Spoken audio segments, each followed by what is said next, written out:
사랑하는 성도 여러분, 8월 4일 금요일 아침입니다. 하나님의 은혜와 평강이 함께하기를 축복합니다. 좋아요, 구독 꼭 눌러주세요. 우리 천만 성도 큐티하는 그날까지 함께 달려가도록 하겠습니다. 오늘 우리에게 주신 하나님의 말씀은 사도행전 18장 9절에서 17절까지의 말씀인데요. 우리 9절과 10절 말씀 같이 읽도록 하겠습니다. 밤에 주께서 환상 가운데 바울에게 말씀하시되 두려워하지 말며 침묵하지 말고 말하라. 내가 너와 함께 있으며 어떤 사람도 너를 대적하여 해롭게 할 자가 없을 것이니 이는 이 성중에 내 백성이 많음이라 하시더라. 아멘. 바울에게는 많은 동력자와 조력자들이 있었습니다. 그와 함께한 사람들이 바울이 어려울 때마다 또 그의 사역들을 돕고 힘을 실어주고 위로해 주어서 바울이 전도 여행을 잘 진행하고 또 마칠 수 있게 되었습니다. 바울이 전도 여행을 하는 데마다 늘 언제나 바울의 발목을 잡는 사람들이 있었죠. 바로 유대인들이었습니다. 그들은 바울이 사역지를 옮길 때마다 따라다니면서 바울을 방해하고 또 주변에 있는 사람들의 여론을 조성해서 바울을 쫓아내기도 하고 또 돌을 던져서 쳐서 죽일 작전까지 하고 고소까지 하는 그런 일들을 마다하지 않고 진행하고 있었습니다. 바울은 많은 위로가 있었고 또 많은 그 하나님의 그 은혜에 따라서 복음을 전거하기도 하였지만은 그의 마음 한구석에는 트라우마가 자리 잡고 있었습니다. 언제든지 닥쳐올 두려움, 죽음에 대한 두려움이죠. 그래서 바울은 힘있게 복음을 전거하여야 함에도 불구하고 또 하나님의 큰 은혜를 입었잖아요. 또 사명을 가지고 있고요. 하나님의 특별한 사랑, 예수 그리스도의 특별한 사랑과 콜링도 있었습니다. 그런데도 불구하고 이 일들에 대해서 지속적으로 이 일을 지고 나가기에는 너무나 큰 십자가였던 것이죠. 그래서 마음에 부담을 안고 있었고 그 트라우마로 인해서 잠도 제대로 못 자는 그런 이제 상황이 되어버린 겁니다. 그 환상 중에 그가 잠을 잤는지 기도를 했는지 모르겠지만 그가 밤에 주께서 환상 가운데 그에게 나타나셨습니다. 그리고 바울에게 이런 말씀을 하십니다. 두려워하지 말라, 침묵하지 말고 말하라, 이렇게 말합니다. 그러니까 이런 상황들을 유대인들의 상황과 그리고 주변에 있는 그 어려움의 상황들에 대하여서 두려워하지 말아라. 그리고 너는 너희에게 허락하여 주신 그 말씀의 진리를 안고 그것을 담대하게 증거하라고 말씀하십니다. 이유가 있습니다. 왜요? 네, 내가 너와 함께 하기 때문에 그렇다는 거죠. 자, 우리가 담대할 수 있는 것은 용기를 내어서 지치지 않고 두려워하지 않고 모든 일들을 감당할 수 있는 이유는 주님이 우리와 함께 하시기 때문에 그렇습니다. 여러분, 오늘 주님이 우리와 함께 하시는 줄로 믿습니다. 바울과 함께 하신 주님이 오늘 우리와도 함께 하시는 줄로 믿습니다. 여호와에게 강하고 담대하라고 하시는 하나님이 오늘 우리에게도 강하고 담대하라고 말씀하시면서 세상 끝날까지 함께 하신다고 약속하셨던 주님의 그 말씀의 메시지가 오늘 우리에게도 적용되어지는 줄로 믿습니다. 그러므로 우리가 두려워할 필요가 없습니다. 담대하게 우리에게 주어진 사명들을 우리는 감당할 수 있게 되는 것이지요. 그래서 어떤 사람도 너를 대적하여서 해롭게 할 자가 없다라고 말씀하십니다. 주님이 함께 하시는데 대적자들 주님이 막아주시고 물리쳐 주시겠다고 바울에게 말씀하십니다. 그러므로 고린도에서 네가 있는 대로 힘을 다하는 대로 복음을 전가해라. 왜? 이 성에 여전히 내 백성이 많다라고 말씀하십니다.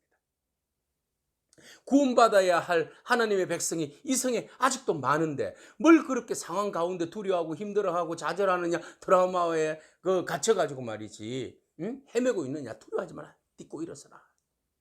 오늘 여러분, 아직도 이 성에 하나님의 백성들이 많습니다. 이 지역에 하나님의 백성들이 많습니다. 이 땅에 하나님의 백성들이 많습니다. 그러므로 우리가 해야 할 일들이 많습니다.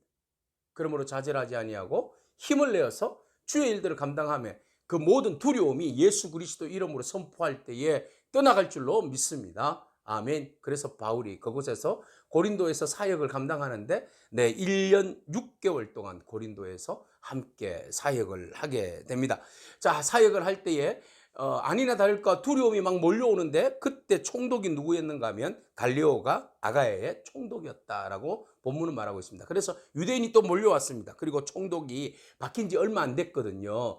얼마 되지 않은 총독에게 신임을 받고 그를 자기의 손아귀에 넣기 위해서 유대인들이 바로 바울을 몰아세우기 시작합니다. 바울에 대하여서 대적하여서 법정으로 데리고 옵니다. 그리고 법정에서 그들이 바울에 대하여서 이렇게 고소합니다. 13절에 보니까 율법을 어기면서 하나님을 경외하라고 사람들을 권하는 자다. 우리의 율법, 이라고도 말할 수 있겠지만 로마의 법이라고도 말할 수 있습니다. 그리고 나서 하나님을 경외한다는 말은 로마의 신을 경외하나 이런 말이기도 합니다. 자, 어쨌든 사람이라는 것은 유대인을 말하기도 하고 로마 사람이라고도 말할 수 있습니다. 그래서 바울을 고소하게 되자 바울이 자기가 어떤 해명을 하려고 입을 열려고 하니까 갈리오가 잠깐, 그러고 나서 유대인들에게 정확하게 이런 이야기합니다. 내가 여기에 총독으로 온 것은 부정한 일, 특히 사람들로 하여금 범죄한 일이라든지 아니면 불량한 행동, 그것은 바로 허위 광고라든지 요즘 이야기하는 가짜 뉴스에 대하여서 내가 여기에 대해서 분명히 내가 거기에 대해서 자잘못을 가릴 수 있고 재판할 수 있다.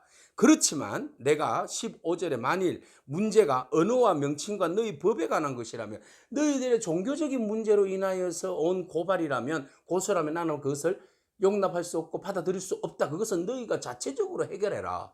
이렇게 말합니다. 나는 로마의 법에 대해서만 집행할 수 있고 너희가 어떤 의미에서 어떤 의도를 가지고 그 법을 내밀고 나에게 와서 재판을 청구한지 모르겠지만 나는 거기에 대해서 관심 없다. 너희 법은 너희가 해결해라. 이렇게 이야기하고 딱 잘라내고는 16절에 그들을 법정에서 쫓아내버립니다.